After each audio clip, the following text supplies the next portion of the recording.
Hello, moms, dads, parents, guardians, everybody out there. It's Jennifer Sherman. Remember, the early childhood specialist over here and human development instructor. So for those of you who are new to my channel, I teach different universities and colleges around Los Angeles. I'm also a full-time Spanish teacher for high school, which is super exciting to work with high school adolescents, especially during and after the pandemic. Anyways, today's topic, I wanted to talk to you guys about tantrums. So right now, currently, these episodes are about 12 months old, so 1 year, to 3 years old. What happens during that time? We have our children learning to use their language, understanding the words no and yes more.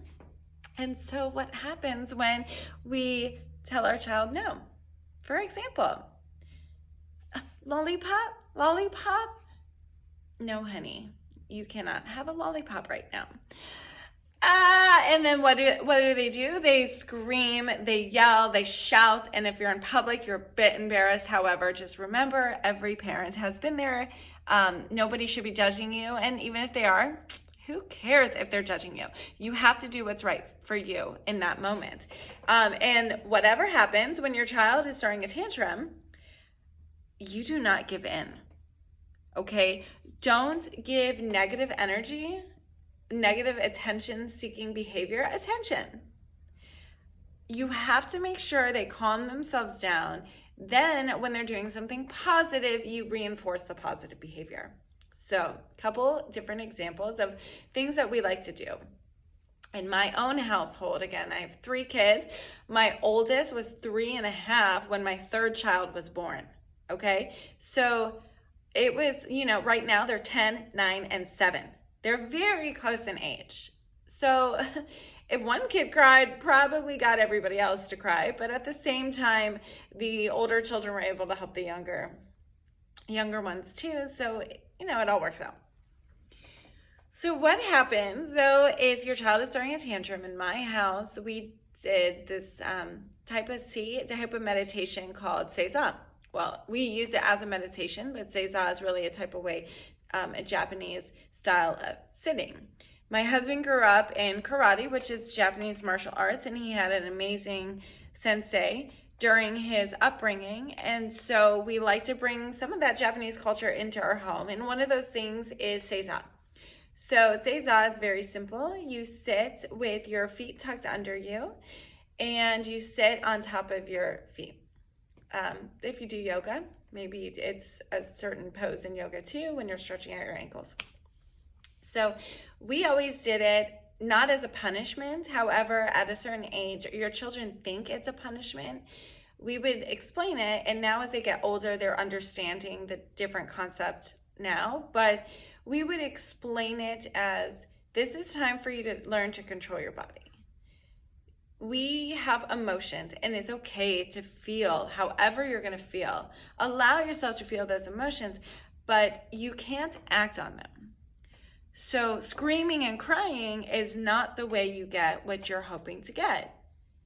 And it's not how we are able to act in this world.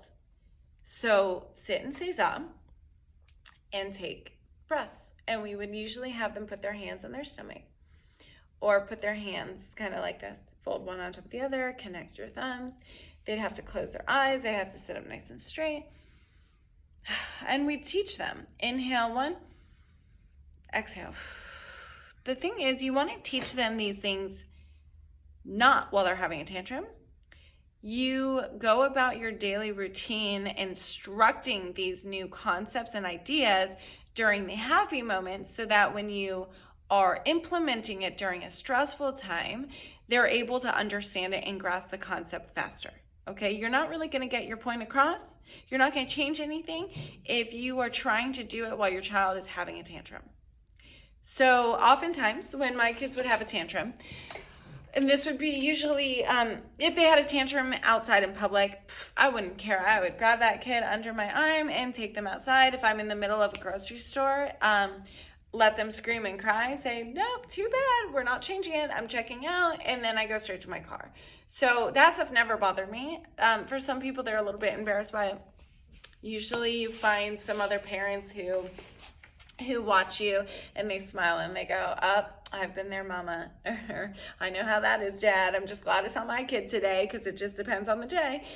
We all understand. We've been there. So if a tantrum happens at home, here's what I suggest. What I would do in my house, and what usually works for my clients and my students, is when their child's throwing a tantrum, usually they're on the ground like, the world is ending all around me, what's going on? And they're kicking and screaming and flailing. So either you can just sit there. What I prefer is to just sit there and say za, because that's what I was teaching them. So it depends on what style you've been teaching them. So they sit and say za. I'll demonstrate. So say za, feet under there, and then you just sit nice and tall, and you'd close your eyes, and you'd breathe, and they would have their tantrum right next to you, kicking, screaming, whatever, and you would just breathe, and you would not pay attention to them at all. Guess what? They stop, and then they look at you, and then they start poking you, and then they start understanding, oh, I'm supposed to do what mommy's doing right now, or what daddy's doing right now. I guess I'll do that. Then once they calm down, then you're able to have a conversation or change the subject. Depending on how old they are, you just redirect them, okay? I have a good friend of mine who she said, her son is now 17, but she said, I was never very maternal. I didn't like it when my son threw tantrums. I wasn't that mom who's like, oh, come here, let me hold you. She said he'd throw a tantrum on the ground, kicking, screaming. She's like, so I'd go up to him and be like, mommy, basir shavasana. So she'd say, like, mom's gonna do shavasana. And she would lay down and she would do shavasana, like the yoga pose at the end of class where your eyes are closed and you're just thinking. And then her son would roll over and start poking her and go, no, mommy, no, do shavasana. And so it would get him out of his kind of trance and his tantrum, and because he just wanted the attention, he'd be like, no, like, look at me, pay attention to me. And eventually he learned, like, okay, I can't present myself like this. I should control how I feel by doing a meditation, by sitting sesa, by doing shavasana. Okay, so sometimes people choose to just completely ignore their child when they're doing that, walk out of the room. That usually can work too. So there's a few different methods.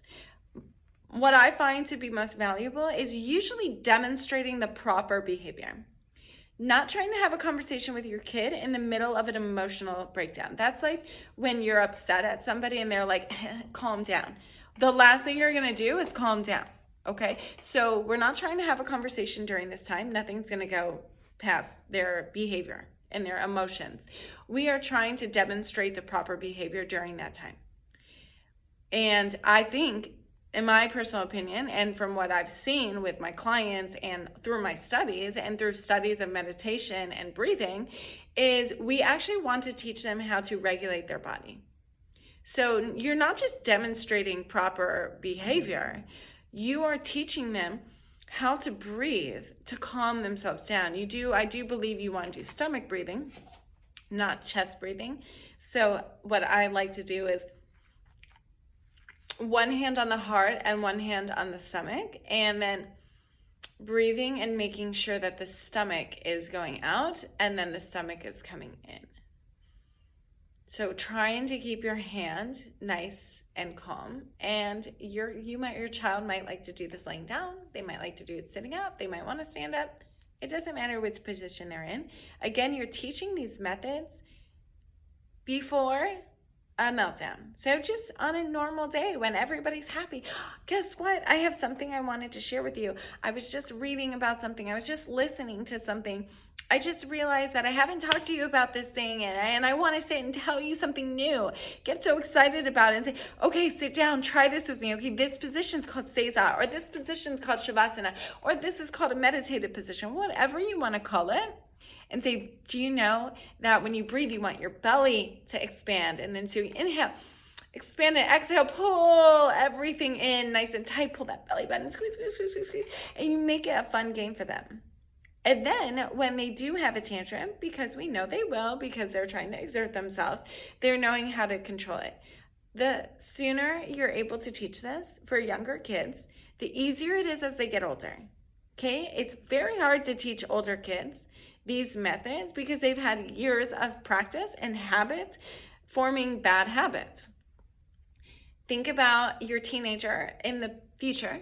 When your children become teenagers, do you want them acting like a 2-year-old throwing a tantrum?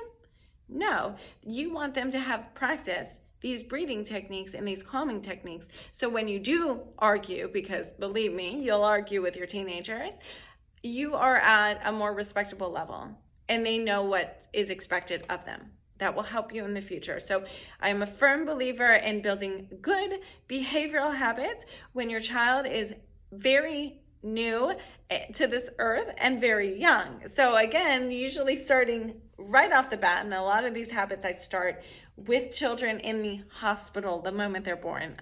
So if you want to see those videos, those are some of my earlier videos when I usually focus 5 months to a year. So keeping it short and simple. If you have anything you want to add to this, any other ideas that you want to share with people, write it down below. Subscribe.